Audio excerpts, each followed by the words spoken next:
you're cooking, maybe you're making fries, or maybe you're going to make foods that are a little messy and you want to keep your oven range nice and clean.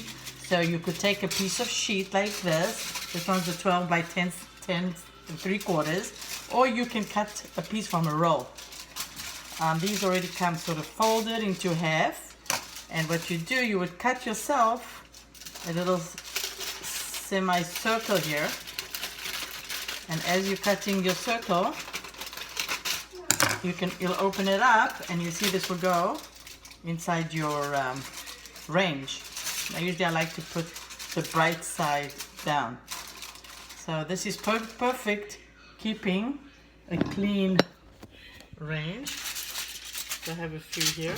You want to keep it clean underneath, and then you can throw it out.